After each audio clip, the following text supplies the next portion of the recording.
Hey guys, it's Celeste. Charlie's here too. She's setting up a board game for us to play. So I finally have it toned down to what we're going to do for next year for high school. So next year I'm going to have a 10th grader and an 11th grader. So they're and a second grader. But my high schooler or both my high both my high school daughters' curriculum will be pretty similar. So I'm just going to do this real quick and go through what we're going to do. So the first thing is going to be math. So my 10th grader is going to be doing Algebra 1 through BJU Press. This is actually my upcoming 11th grader's book.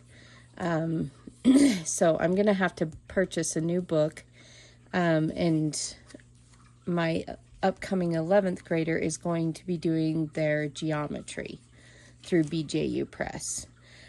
We were very impressed with it. They loved the teacher. We're going to do the DLO, so the distance learning option. Hold on. Yours is a different video.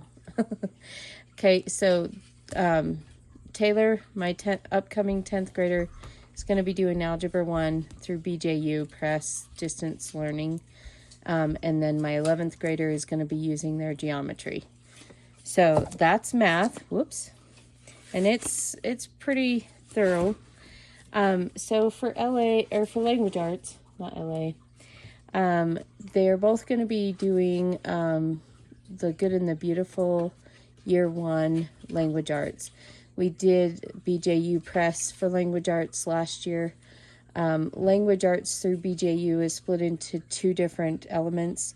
There's the writing and grammar the first half of the year, and then the second half of the year is literature. And both of them liked the first half of the year, but they didn't like the second half of the year. We started out, when we first started homeschooling, we started out with the Good and the Beautiful for everything but math, because at the time they didn't have the upper grades math. And I know they're working on, they said high school, so there you go. I'm excited for that, because Charlie's going to be using the Good and the Beautiful for just about everything this next coming year. So it's nice to know that they're working on a high school program for her. So what I did is I had actually, I keep hitting the tripod, sorry. I had actually bought the year 1 a couple years ago, because it was what I was going to use. And then we came across BJU and ended up going that route. So my kids never even looked at this. And so when we had our sit down the end of the school year, talking to them, like, what did you like? What did you didn't like? What can we do to improve? Shelby had mentioned she wanted a little bit more hands-on stuff instead of just watching lessons. Does that make sense? So for the algebra, algebra 1, and you are really loud back there. For the algebra and the geometry, that's exactly what they need. They need the videos, they need the instruction, but language arts is kind of more their thing. So both Shelby and Taylor are going to be using the year 1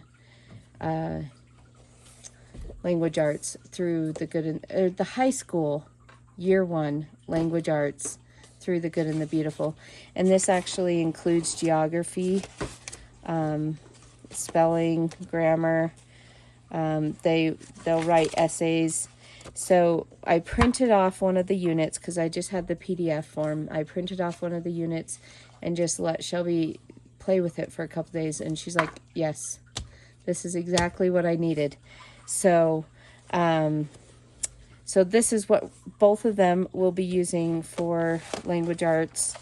There's art in here. There's life skills. They learn some life skills in here, as far as like using language arts in an actual practical matter. So like writing letters or responding to emails, that kind of stuff. Writing resumes, that type of stuff. It's all in these units. So I'm pretty excited for this. So this is one of the novels that goes with the first unit. I think there's like 5 or 6 books. And then, so as far as like science goes, this is gonna seem really funny. Why am I holding David McCulloch's 1776 when I'm talking about science? We are using Campfire Curriculum's unit studies, and this is their Independence Day study. This is what they call a mini unit. You're supposed to do this in less than a month.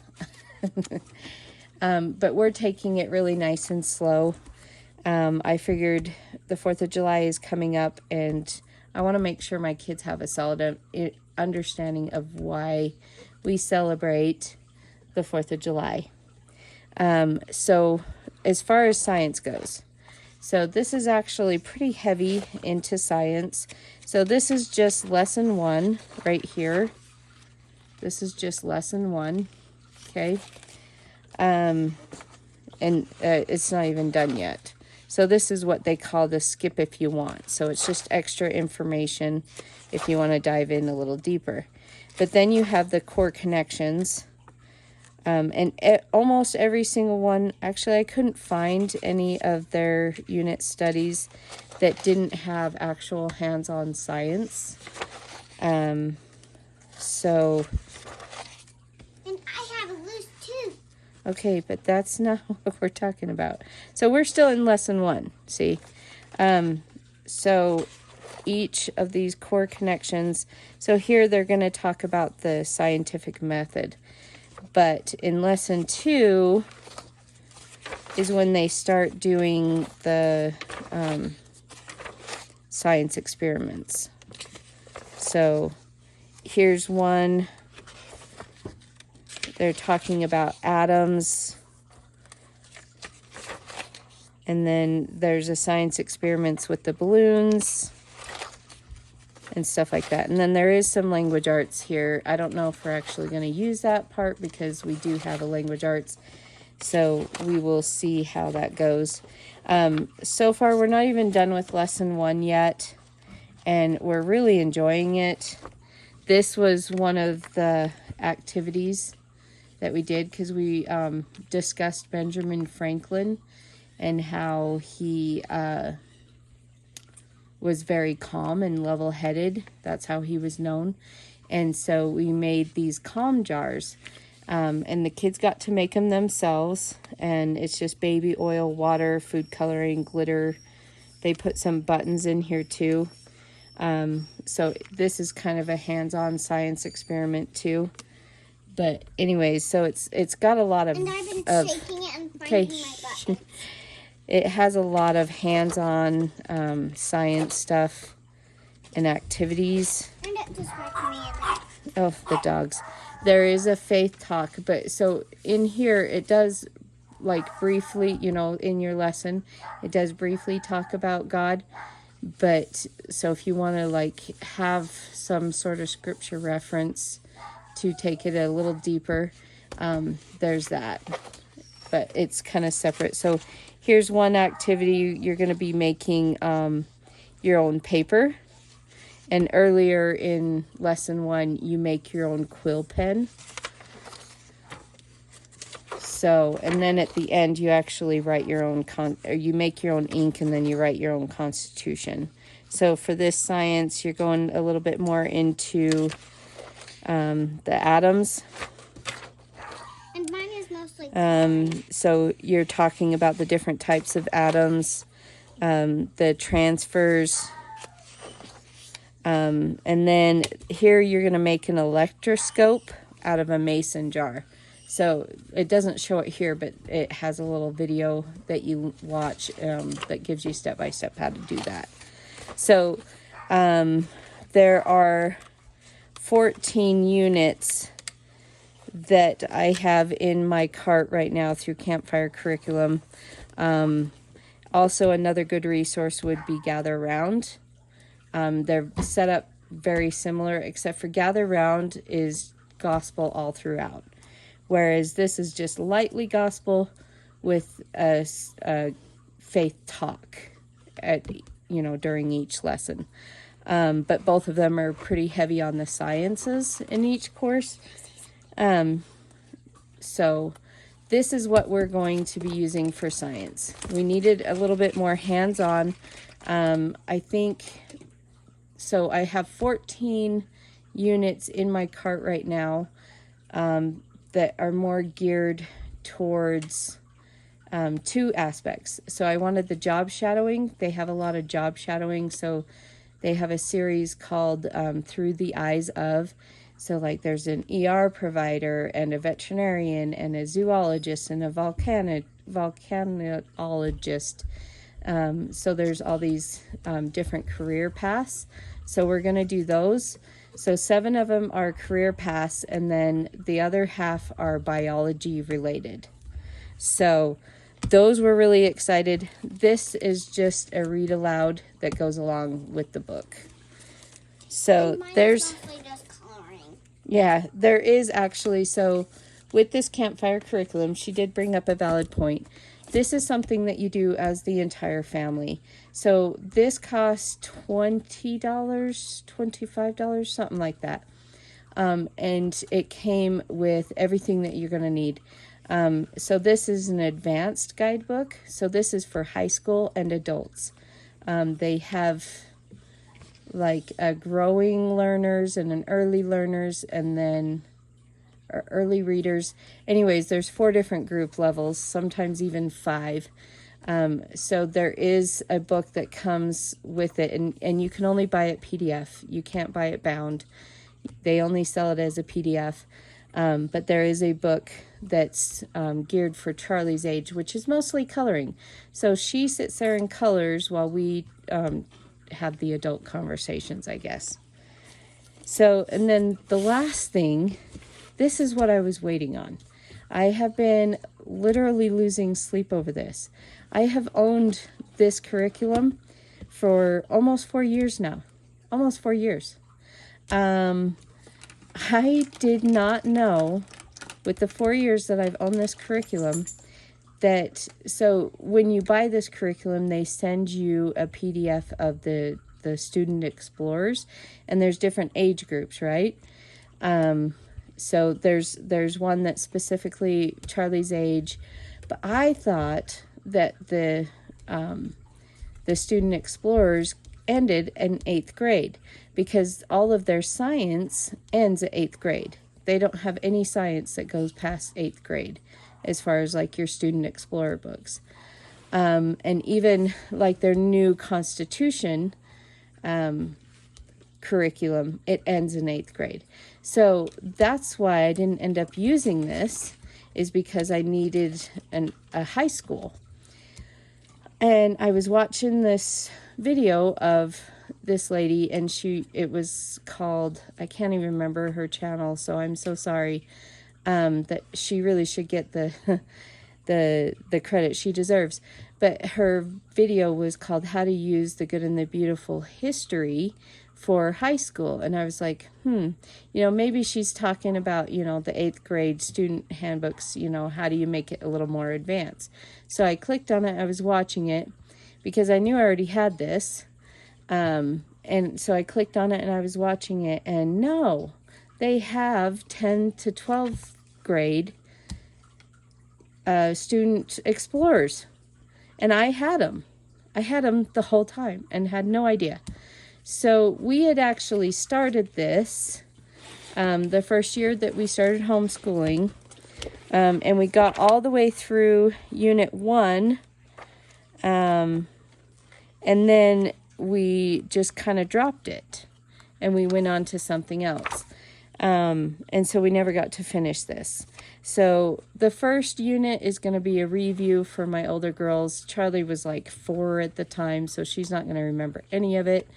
And so I have all the read alouds. I don't know if we'll actually use the read alouds, because in each one of the Campfire curriculums, there's usually history incorporated in it too. I just wanted something that went in order. Does that make sense? So, but if you're familiar with The Good and the Beautiful at all, Unit 1 is like ancient history. Unit 2 is like medieval history. And then Unit 3 would be like, I don't know, like the 1700s, 1800s, right? And then Unit 4 is modern history. And so each year that you go through, you start out in ancient history, then you move on to like the medieval era, and then you move on to like the 1700s, 1800s, and then you move on to modern history. But they're going to cover different units, but you're going to go in order. So you're going to be covering the same time frames every year, and even the same areas in some cases, but you're just going to be covering just different aspects, I guess. So I just watched that video today, and I was just like, oh my gosh. But one of the things she mentioned, because my 11th grader only has 2 full years of school left, and there's 4 years. And so I want her to have the full experience. Well, this is only 60 lessons. And when we did it before, you can easily get through a lesson a day. But they suggested doing it only 2 to 3 days a week. And then it would last all year, right? See, there's only 60 lessons. But this lady that I was watching, she suggested that you do year 1 the first half of the year, and then the second half of the year you do year 2. So I own year 2. I bought year 2 when I bought year 1. So I have everything I need for next year. I don't have to buy anything. I just have to print off the student manuals. But I was so excited. You know, I can't even begin to explain to you the peace that I feel right now, because I've been so stressed about this. But I feel so much at peace. So we'll be able to do this together, and we will do it every day, every school day. And we should actually finish year 1 before the half of the year, unless we have too many days where we don't get around to it. But we do kind of homeschool year round. So if we don't finish it, we just keep going until we do. Does that make sense? But I really don't see any reason why we can't finish this in the first half of the year and then move on to the year 2. So I'm so excited for this. I'm so excited. Like I said, we may not do the read alouds because we'll mostly focus on the student explorers and the projects. I want them to do at least 1 or 2 different projects.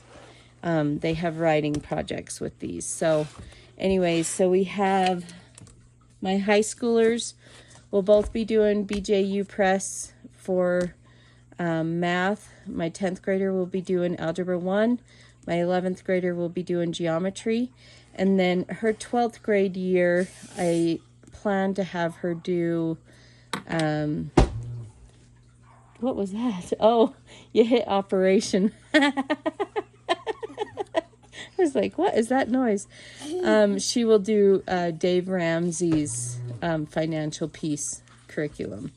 So that's our plan, is we'll do Algebra 1, geometry, and then the financial piece, because I want them to graduate with a solid foundation of finances. So BJU Press for math, The Good and the Beautiful for history. Hey, shh. Campfire curriculum, and we may even throw in some of the Gather Round homeschool unit studies for science. And there's a read aloud for that. And then The Good and the Beautiful for language arts. So that is what we are going to be using for 10th and 11th grade. And I'm so excited. I can't even begin to tell you how excited I am. And most of this stuff I already had. The only thing I'm going to have to buy is, I'm